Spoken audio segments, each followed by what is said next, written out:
You're listening to Polymatic.media, episode 79 for April 2021. Welcome to the Polymaticast. Hey, John, how's it going? Pretty good. We've survived April Fools. Yeah, there were a couple reasonable ones. I didn't go on the hunt. You know what I mean? If they happenstance into a place where I might, be looking at it somewhere online, that was great. There's only, out of that, maybe less than half a dozen. There's probably only one that was gross and annoying, and I basically bailed on it almost instantaneously. You know what I'm talking about. Let me guess. It was Linus Tech Tips. Yeah. Yeah, it was just not, I was like, yeah, I don't think they're going to pull out of this joke. It's not going to be funnier. It's just got even worse. It's just going to be gross. They got to the top 0.9% of OnlyFans. Okay. Yep. Yeah. They did a podcast last night, The WAN Show. Oh yeah, I didn't watch it yet. They said they reached 0.9%. So yeah, that's a lot of money. I think they made like 12,000 in like a day. What, normally? No, they made 12,000 a day on OnlyFans. Oh, okay. Okay. Well. Yeah. Yeah. The hell. Well, so it's hard not to notice so I don't know if you've ever looked at Twitch. I mean, you must have, because I know you stream elsewhere. But there is definitely other categories, and there are some categories that are generic, right? Mm-hmm. And every once in a while, if you go into just chatting, well, maybe not every once in a while, you definitely see women, and you definitely see women who are attractive, and those women generally have the 15,000, 3,000 current viewers at the moment, where you see other random people doing non sort of revealing things, and maybe not as eye-catching, and they have maybe at the best 300 current viewers. So it's hard not to notice a bunch of thumbnails that you see of women in bikinis, in inflatable hot tubs in their spare bedroom in their house. And It's hard not to notice. And there's definitely one, she's on all the time. And I popped in just out of what the hell is going on.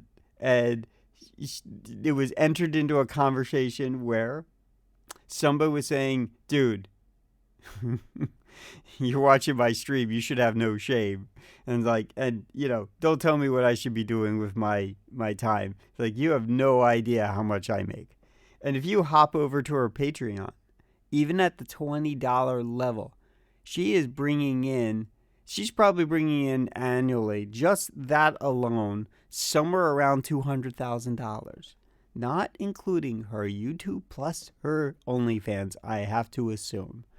So, yeah, there are people making money for in these places just for being attractive. Well, and Linus Tech Tips with sandals. Well, I mean, yeah, people are willing to support the joke up to a moment.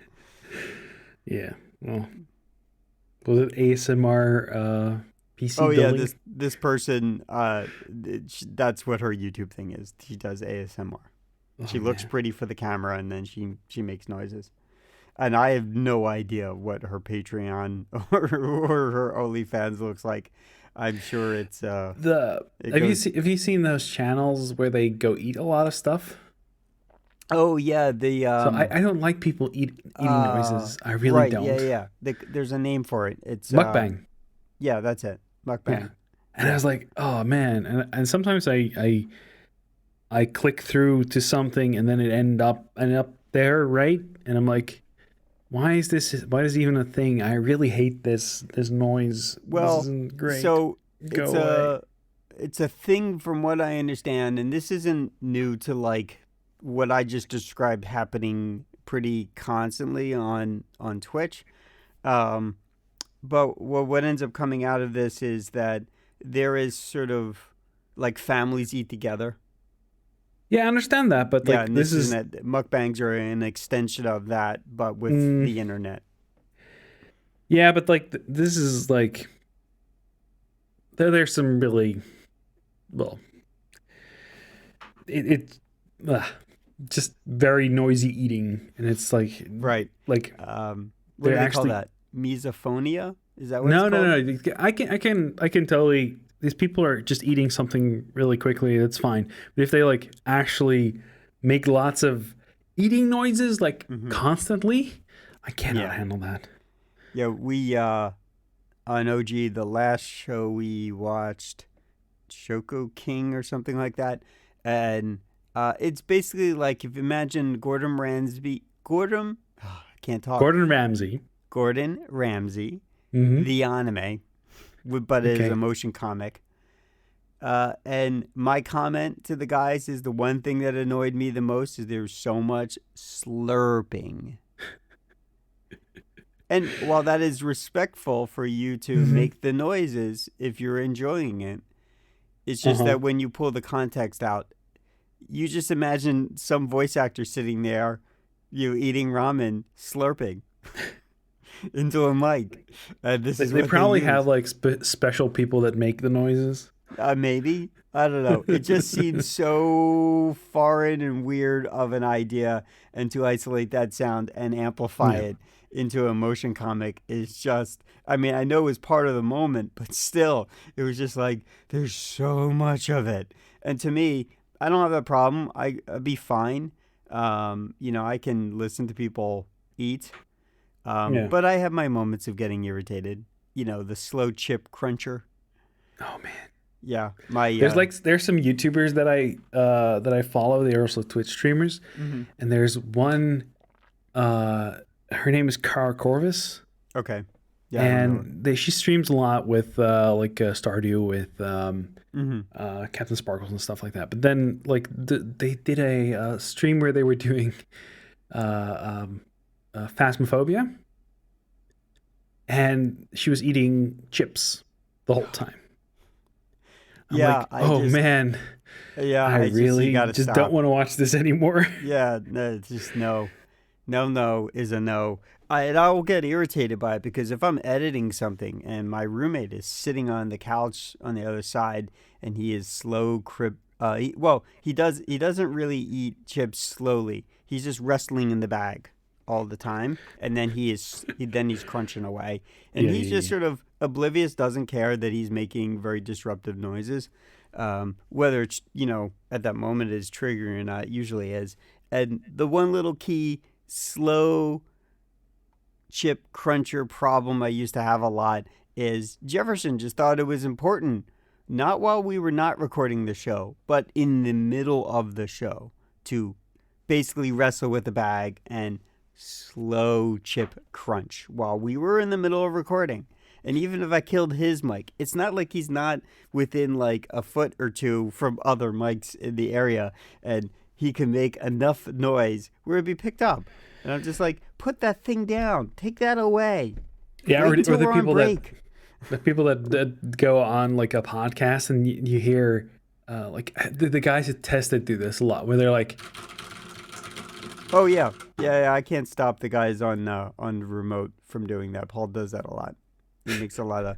Yeah, so Matt I used have to a do it in clicky person keyboard, but too. this is like it's Yeah, annoying. yeah, Yeah, yep, sorry. Okay, yeah. annoyances away, be gone. Um. So what?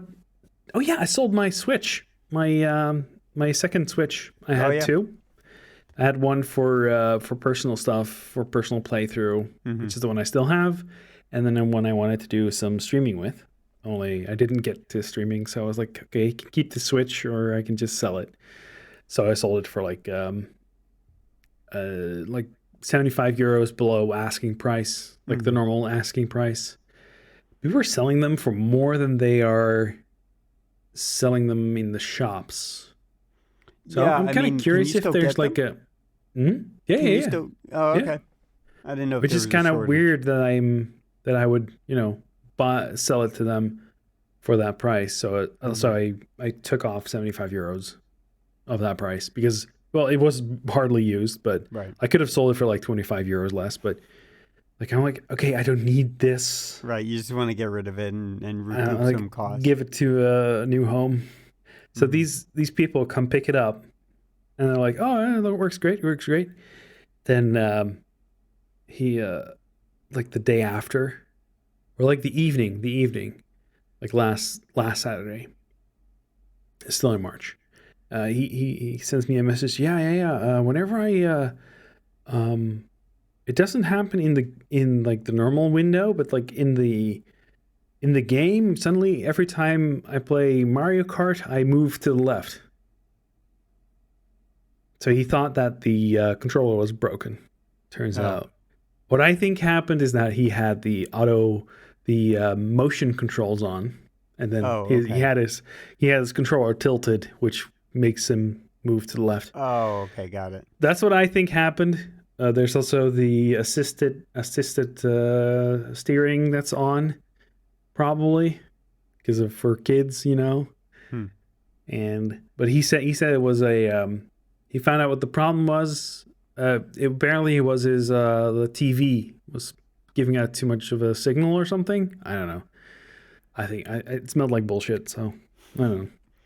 I really don't know. But like, Yeah. Look, you gave him a big steep discount, and it should be, sales are final. yeah. Well, he even got the receipt from the original store, and it's like he's got a good deal. He got a very good deal. Hmm. Like I could have sold it to somebody else who said, "I'll pay 300 for it." So I sold for 250, and somebody came in after this guy, and they wanted to sell it for they want to buy it for 300. I was like, "No, I already sold it. I already promised it to somebody." And I'm like, "Yeah, I could sell it to the other guy, but like, right? It's not just not. It doesn't feel good, Right. right? You did the honorable thing. Yeah, Yeah. a lot of people won't do that, but Yeah. Yeah. Yeah. Anytime yeah, there's a quick buck to be made, there are people out there. I mean, that's why eBay exists. yeah. I also bought a new 3D printer. After years of waiting on my Oh No 3D printer, I finally bought a resin printer. Were you really waiting? You almost knew. I Oh, I remember we used absolutely to knew that joke. it wasn't gonna ever arrive. Yeah. Yeah. Yeah. I bought the Elegoo Mars. Okay. Yeah. It's a very I it's know. I don't know the resin printers at all. so Elegoo they make very affordable resin printers. Basically, it's a small tablet size screen of build area, like a big phone, small tablet. Mm-hmm. I think like 6 or 7 inch screen that they use. So with normal printers, 3D printers, I've had like you have a lot of dialing and stuff, but for the resin printer, it's so freaking easy. So it's definitely like the getting into it is very easy. The cleanup though is a bit of a mess. Hmm. It's a big mess. I Well, so like normal PLA. What? Oh, was that me? Was that you? That was you. Yeah. Sorry. I don't have this noise. Yeah. Sorry. Calendar went off saying, "Hey, you should be recording right now." Yeah. A little too late. Yeah.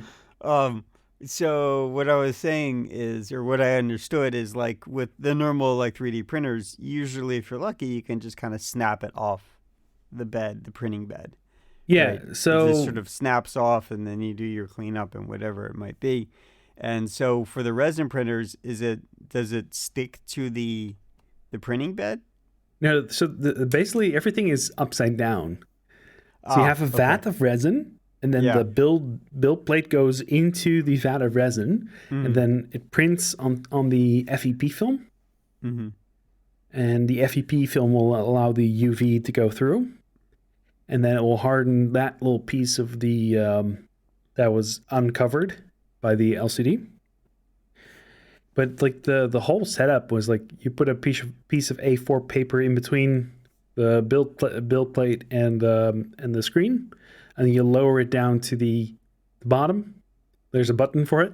Go to the floor, and it just auto levels everything. It's like it's such a dream, but like the cleanup afterwards Is a mess.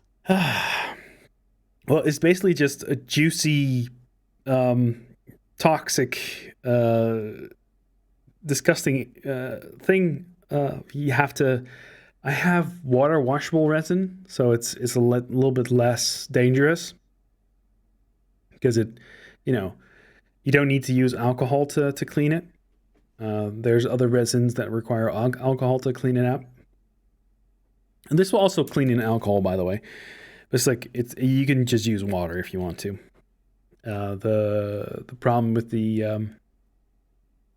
resin is that it smells really bad, and it yeah, so you don't want to drop it because if it like it's hard to get from the build plate, so you have to have a spatula, you have to jiggle it, and then it pops off and then it launches itself across the room, and you have to go clean that entire pathway because there might have been drops that fell on the floor. Right, you don't want to cover your room with resin, uncured resin, because that's pretty dangerous. Right, so the resin itself is not really good for you. So you don't want to put it on your skin because you can get allergic to it. And so I'm wearing like these nitrile gloves, and I've got a respirator and stuff like that just to keep everything safe. And you have to open up your window because you don't want to get the fumes in your apartment. Right. I was just going to ask about ventilation. So Yeah. where my brain goes is like, couldn't you construct some kind of box where you lay like even like moving blankets, right? Something that's durable but cheap and isn't necessarily going to Oh yeah, immediately. I've got a maker room, Right. right? So that's where it stays. And as soon as you have like the cover on it, you don't smell it. Mm-hmm. It's just only when you open up the Right. cleaning. I have a Oh, I bin got you. for the Okay. with water in it for the cleaning, and Yeah. I've got of course the vat with the printer and stuff. So Hmm. it is a cover over it. So I don't know if I can. I didn't put a link in, but um, I'll get a link for the Elegoo Mars. I'm laughing because you're making the typing noises. Just wanted to show you what the Elegoo Mars looks like. But this is the Mars Mono. But like it's a very similar. It's like it's got a transparent cover which blocks the UV light if any escapes, and it's like the whole process of printing with this is pretty easy. Like compared to normal printing and the amount of failures I've had like one failure on this new printer. But for I the you know I immediately look at that picture and all I see is my eyes center into the not the witch hat, but basically looks like a pilgrim or something, what? like an evil pilgrim. The hat, the long hat, and the way Oh, the center of it. oh yeah, that's the build plate basically. So Yeah, everything attaches to that, but you print it upside down, yeah, I understand. Um, and then you have to make sure you don't you have it well supported, because if there's parts of the resin that harden and then break off, if it crunches underneath the display, underneath the build plate into the display, you can have dead pixels or just break the display. right. Which is like it isn't that expensive because I think it's like $20 for a new display. So it's a very cheap printer, but there's also so little moving parts. The only thing that actually moves is the back. So there's a lead screw that goes up, which has the build plate attached to it. That's the only thing that moves up and down. There's no side to side movement. There's no lasers. There's just UV and an LCD screen. And because it's so simple, right? It's so, and it's fast too, right? So normally you'd be like, you have to go over every single position in the line. You have to infill it like with a normal 3D printer. But Mm-hmm. like it's just it displays a picture on the LCD screen that which opens up the UV light to the resin, And and cures then it it basically. cures it for like 60 seconds for the first two layers, and then it goes like 30 seconds for a layer. You have like maybe 400 in one of these figurines. So I've been printing these war game figurines for a friend of mine who is really into these war game style things, and he asked me to print some of them. So he's paying me, and he's paying me for the resin used and stuff like that. So Oh, that's it's nice. like, yeah, I get free experience with the printer, and then but You I get to think play. I might actually buy like the bigger version of this. So I have the Elegoo Mars, and there's the Elegoo Saturn. I think there's even a bigger one. Is there a Jupiter one? Probably. Maybe that's the curing station. I don't know. Oh, okay. Yeah. You also have to get a curing station. You have to wash the thing, and then you have to cure it again. And See, then I you hear don't the want to overcure struggle. it. I hear the struggle. It's like, oh, it's so amazing. It's so much better than 3D printers. Oh, but then you gotta clean up with it. Oh, you need all these accessories. Oh, the cleanup. Oh, the Well, fumes. I think all in all, I think I spent like $300 Oh, on the okay. entire thing. So So it wasn't that's that expensive. that's cheaper than most 3D printers, I guess. Yeah, no, it's basically the same as the cheapest 3D printers. Yeah. So if you get Ender 3 Creality printers, they're pretty cheap, Mm-hmm. and they're pretty good. So basically on par with that. Like I might eventually like get a better resin printer, but like the Elegoo Saturn will probably be fine for me. I might use it for like making 3D printed figurines. Mm-hmm. And you shouldn't need to do any sanding and stuff at the end of the No, no, day. no, no, no. You get You solid just make 3D printed parts mm-hmm. out of resin. So how sturdy is it in practical applications compared to other things? Pretty good as long as you don't cure it too long. Okay. So if you cure it very long, it will get brittle. Brittle, But that's right. like you're basically just putting it on blast in a very very high UV area, and then if you do too long, it will eventually get brittle. But Mm-hmm. like, and usually these things get painted, so the figurines will get painted, and then they're basically protected against the UV. Well, I'm trying to think of the larger case scenarios where somebody is, like I think of, like I've shared Ivan before, right? So he makes, at this point, he has built his own 3D printers out of 3D printed parts that he designed and built and scaled up. And he built the parts out of his previous whatever printers, and then he just made, several feet wide, long, large platform stuff. So it allows him to print very big things, and he'll do it out of, we'll do it out of PLA or whatever it is the plastic that he's using. Mm-hmm. And so it's not like a video I watched, whether it was the most recent or not. He upgraded one where he was sort of firing off balls. I say balls. Basically, he had where he dropped like tennis balls or something into it, and it was like a Nerf gun, and it would just fire them off like a Gatling gun. And Mm-hmm. he had one that was fairly large, and then he made it larger. And so would you, in this case, well, obviously you would need a physical bed that would have to be just as large. But would a resin printer be as good for that kind of utility? Clearly, it's proven that you can do that with the normal kind of, Well, it kind of um, depends on the resin, right? mm-hmm. There's some flexible resins there, but like I think this is more brittle than the normal like printers, but there's ABS like resin as well. So Okay. I don't know.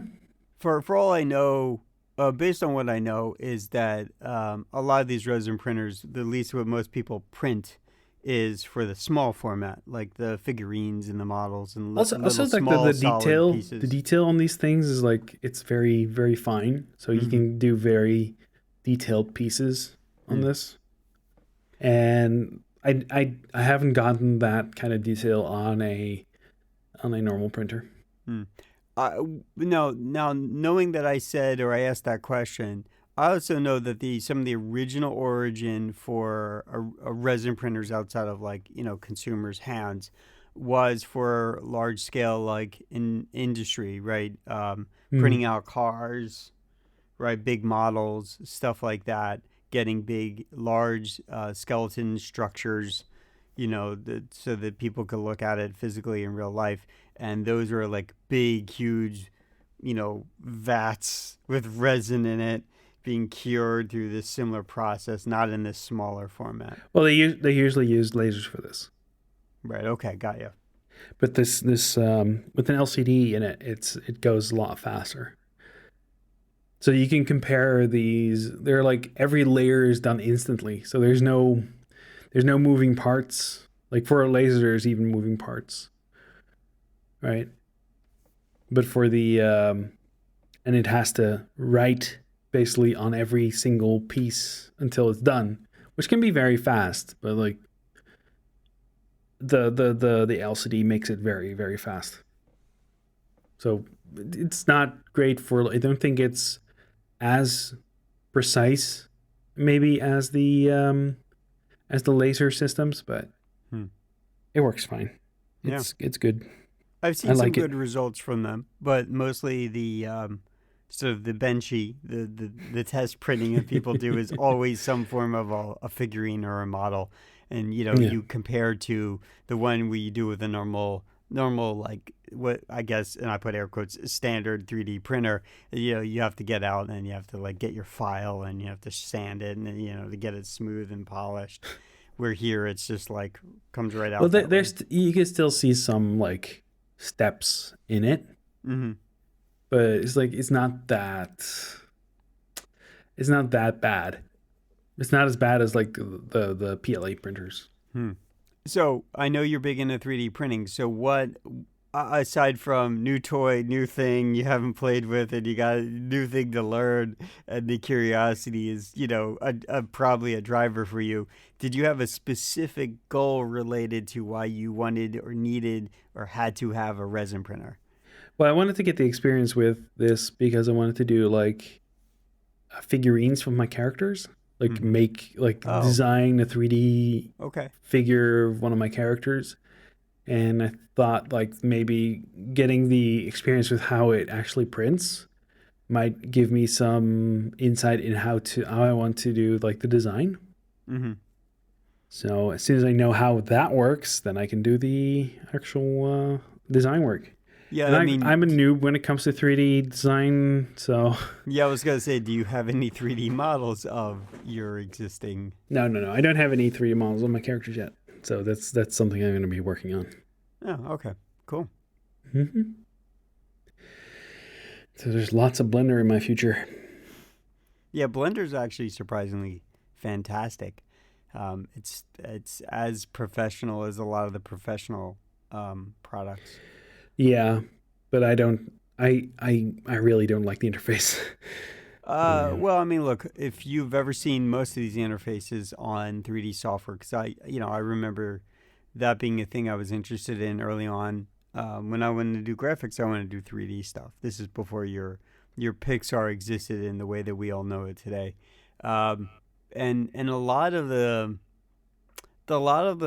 software, it just seems counterintuitive or hmm. has a very kind of flat style, or it doesn't look very impressive, even though the impressive part is the rendering Oh yeah, engine, it can do a right? lot of cool Yeah. stuff. I've seen some um, other artists do some really cool yeah, and stuff there. so Blender originally was started out pretty humble, but over the course of at least more than a decade, I would think, it's really been a very powerful tool. People are literally making things that you see in films out of it, Yep, using it, and making movies. making movies with it, making their own movies as nearly as impressive as the homebrew software you get, let's say like Pixar stuff or Maya.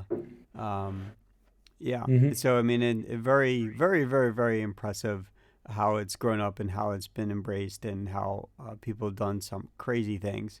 I mean, I Hmm. shared one of those videos. Every once in a while, I'll go over to the Blender channel and find a movie that the sort of a community had made, and you can't tell any difference. It looks just as impressive as it would if you were seeing it in a film in a theater.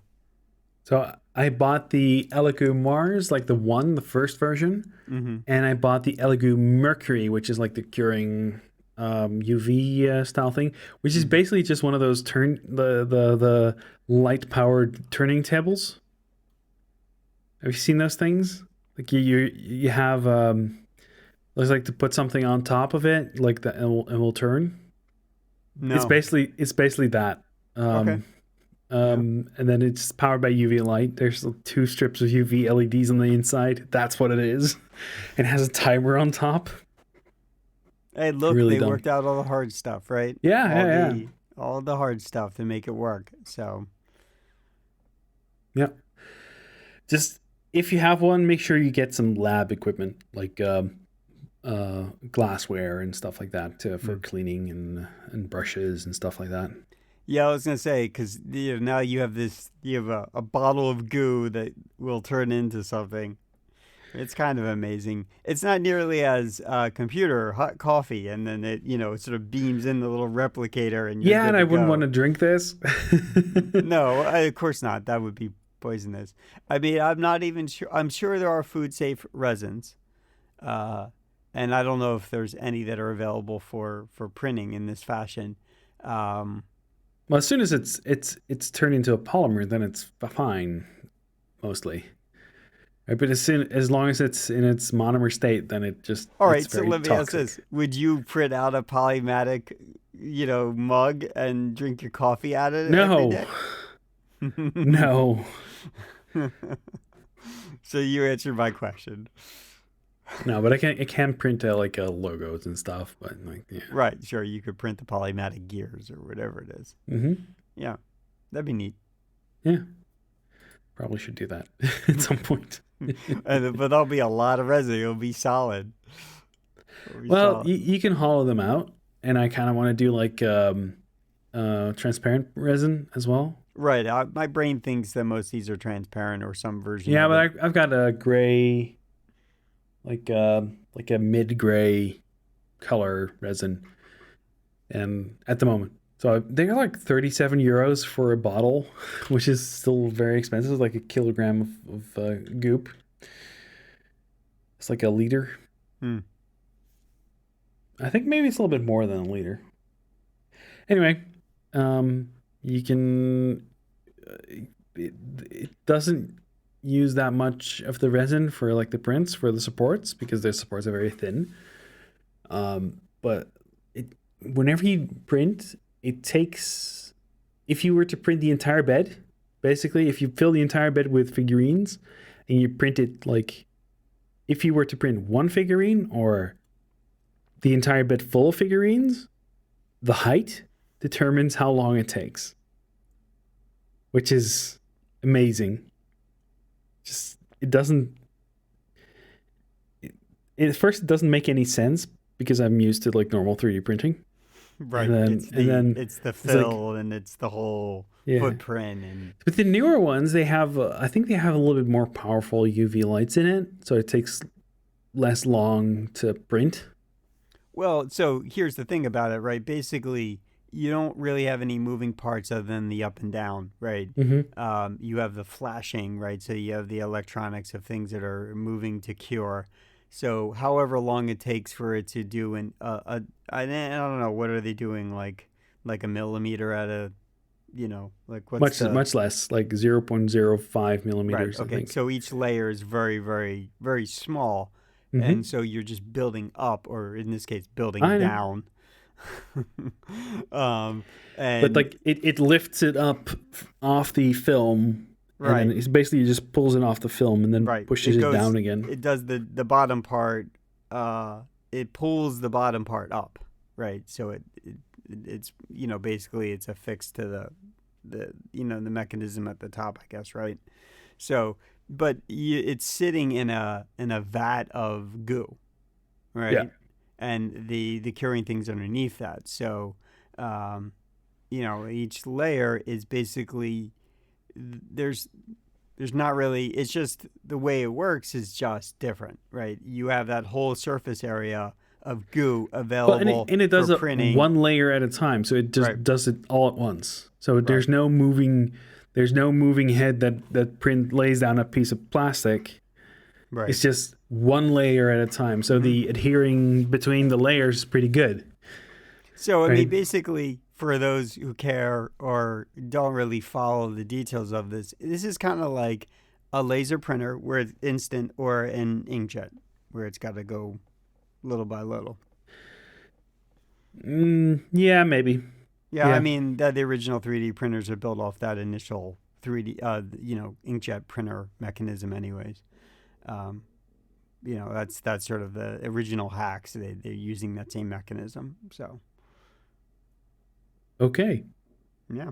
Yeah. Well, we jumped right into topics. What's hot? Oh, well, a topic, which is perfectly fine.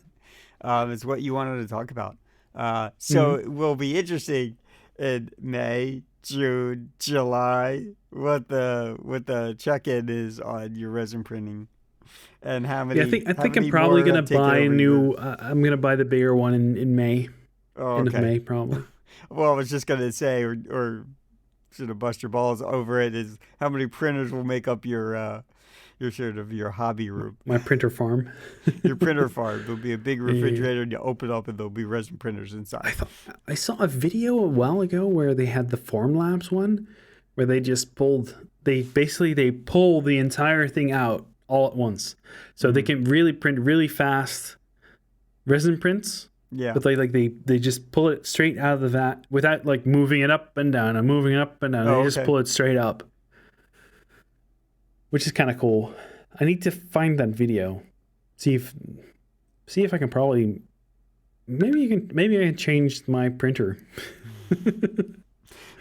Hack your printer. Uh-huh. So, there'll be a garbage can full of goo, and it'll be flashing all the time. You're like, yeah, don't look in there. And then you'll pull out a sword.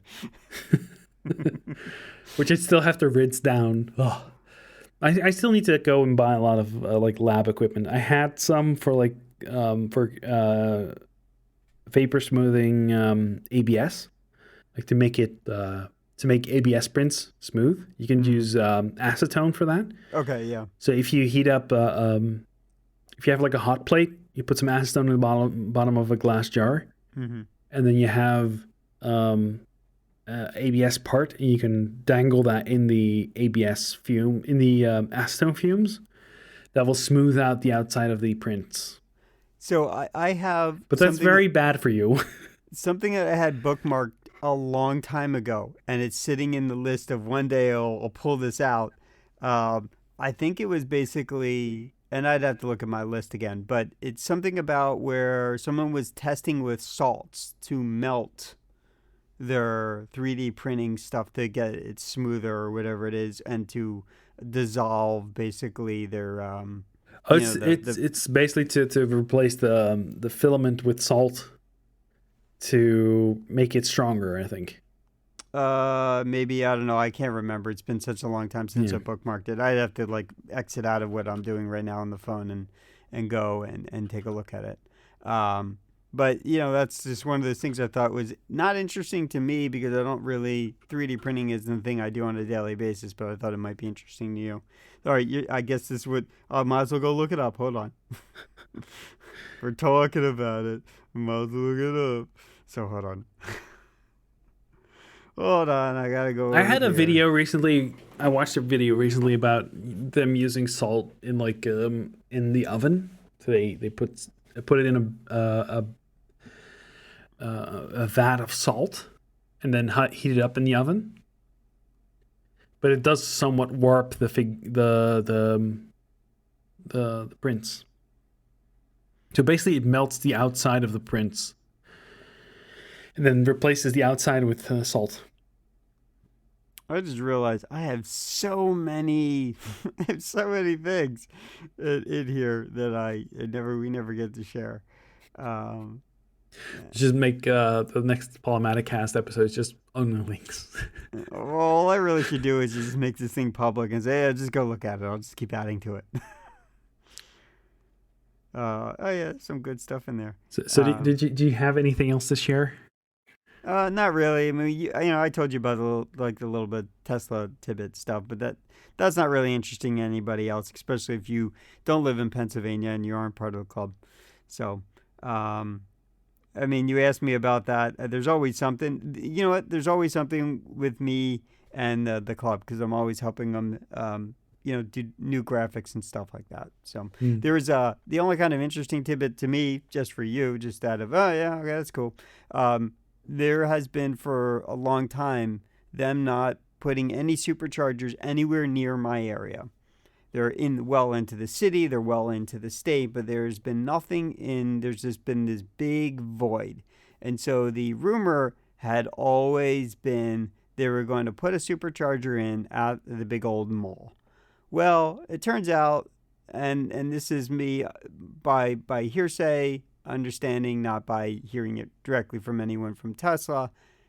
It turns out that the mall was trying to make big old bucks out of Tesla taking part of their vast, a tiny little part of their vast parking lot to put something in. They allowed the competitor in, but they wouldn't allow Tesla in, and they sort of been negotiating this for a while. So I think Tesla basically finally decided to bail on that effort. So with that said, a place that's literally like 2 miles from my house, they're putting in a 16 stall, 250 kilowatt chargers. And I found out because a friend of mine, she sent me a screenshot from someone's phone from some local community club or something, probably in a Discord or a Slack or maybe, I don't know, Facebook, whatever. And it was like, oh my God, I see Tesla parts. And then I literally was going over to the pharmacy and I drove over there and go, oh, look at that. These are, fencing and look at all that. It was literally 2 days. Not even like 2 hours. People already saw they had dropped off the gear and they put fencing up so that they're going to basically, when they get to it, they're going to basically put in 16 stalls. They have a supercharger here around the corner. There's the KFC, and they put the parking lot in, and they're just basically half the parking lot is superchargers. Yeah, and it's really nice that they're putting one in, and it's super close to me. And now I'm getting these ideas that I should probably go buy a house instead of renting forever, and I'm probably going to move far away enough that it's going to be not so convenient. You know what? And I probably won't even use it that often. You know what I mean? Like, even if I go over there for the pharmacy, I pop my car on, I'll go into the pharmacy and get a little supercharge if I even need it. But I drive so little lately that my car is basically 2% away from the charging point. So the problem is if you let it sit too long enough, it basically Tesla will charge you. They will charge you for idle time because they don't want you to be rude to other people and just leave your car there. Yeah. So anyhow, I couldn't find. I was just sort of scrolling through all this stuff. I for life me could not find. We'll see it next time. Yeah, I don't know what it is. I might have gotten rid of it because I know that it was never going to be of interest. But I think this person was using molten salts with the print after the fact to strengthen it or sort of carbonize it, I guess. So interesting. Okay. Yeah. Do you want to move on to the fun stuff and links and stuff? Yeah. So first thing, what the hell, man? So much music for you. Okay. So for me, I provided a few links, and then I have one music thing, and then John dominates the fun stuff, music stuff. So, all right. So the first one I got is this was just an April Fool's joke from Binging with Babish. And he makes food, and it's kind of funny. So they had their April Fool's joke, and it was gotcha pork roast from Food Wars, anyone who's ever seen the show. I thought it was kind of funny, but it was also a stellar binging with Babbage, making food episode. So, yeah. Polymatic.link/V. Is it V? Y. Y-E. Yeah. Y-E. Why? I've got a video with from Big Live. I think I've linked some of his stuff before. Polymatic.link/Y3. Secret mechanism in your drink carton. Basically, how that drink carton, like opening up the drink carton, how that basically works. It's kind of cool because like normally you don't see that thing, and he just cut out just a carton, and yeah, it's kind of cool how it works. Polymatic.link/Y3. Okay, so another April Fool's joke, but still pretty good video from MK BHD. BHD. My brain paused there because I was like, I'm gonna get that wrong. The best Mac. It's pretty good. I enjoyed it. I mean, I obviously knew that this was. It's funny and not funny. You know what I mean? It's funny and still. It's just he's reviewing his dog. Mm-hmm. Yeah. Polymatic.link/YF. I mean, I don't know why I'm giving that to you. I'm sure most people have seen this already. Yeah. Have you've heard of the lockpicking lawyer, right? Yeah, I watched. I don't subscribe, but I watch his stuff, and yes, this is funny. The lockpicking lawyer's Johnson, which is a lock, by the way. Polymatic.link/Y6. It's a video about a lock.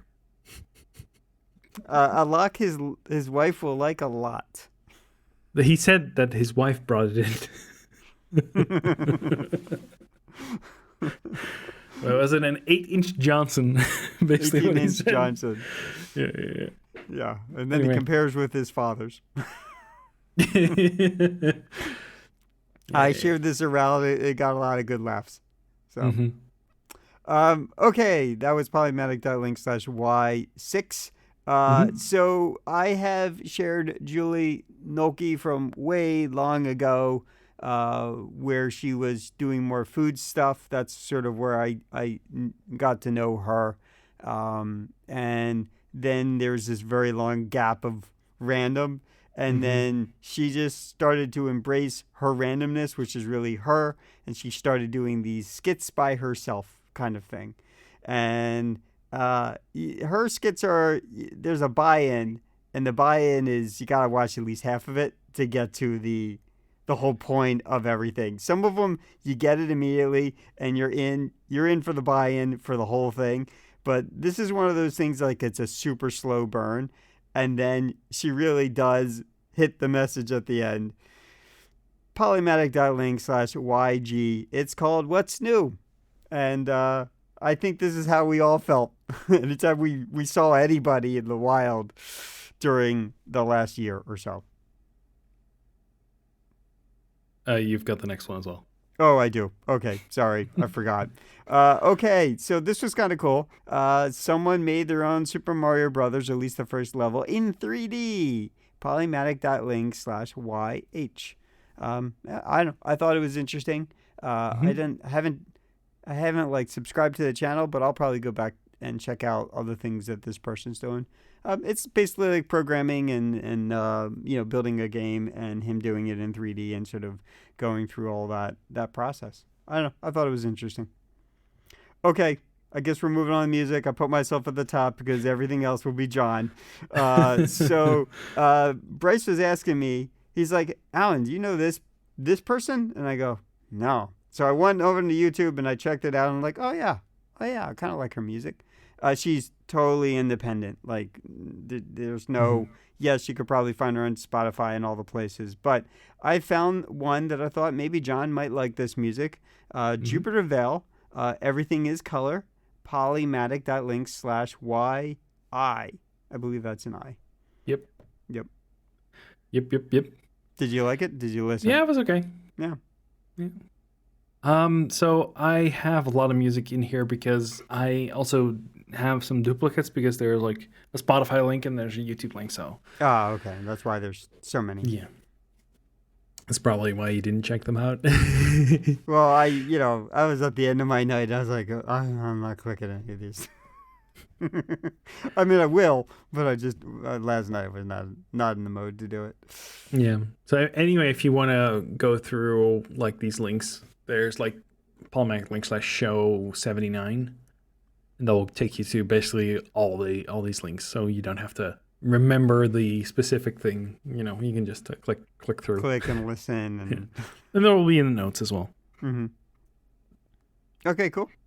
Okay, so I've got Semi-Automatic by Omer, Polymatic link / Y1, Kiki Song by Marie, Polymatic link / Y2. I think you might enjoy this one. It's like Kiki's delivery service style thingy. Yeah, you sent this to me, I think, already. Yeah. And then there's an album by Tony Anderson called Nuit, night, basically in French, I think. Polymatic link / Y4 and Y5. The Y4 takes you to Spotify. The Y5 takes you to YouTube. Then there is a song Mascaron by Lissam on YouTube. Polymatic link / Y7 and Polymatic link / Y8 for Spotify. And I've got Kaleidoscope by Multisensory Aesthetic Experience. Polymatic link / Y9.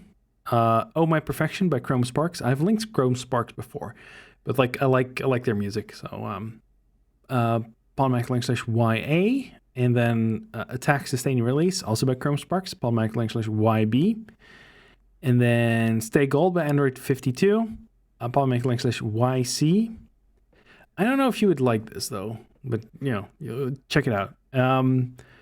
And there is one more, Waiting for You in Snowing City, which is a translation of the original title. Was in Japanese, so I couldn't read that. So this is the translation that was on the YouTube video. Polymatic link / YD for that one.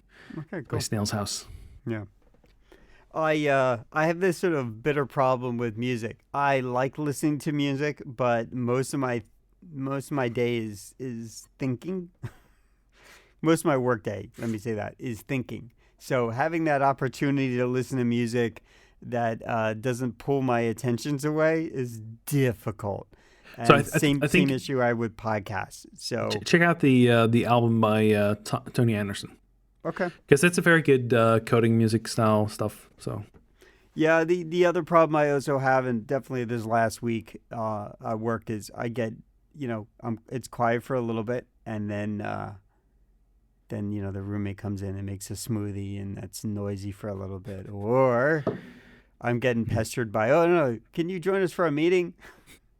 And then I finally look up, and I realize, oh, I haven't eaten lunch yet. Oh, my God, it's 4 o'clock. I got 90 minutes left to my workday.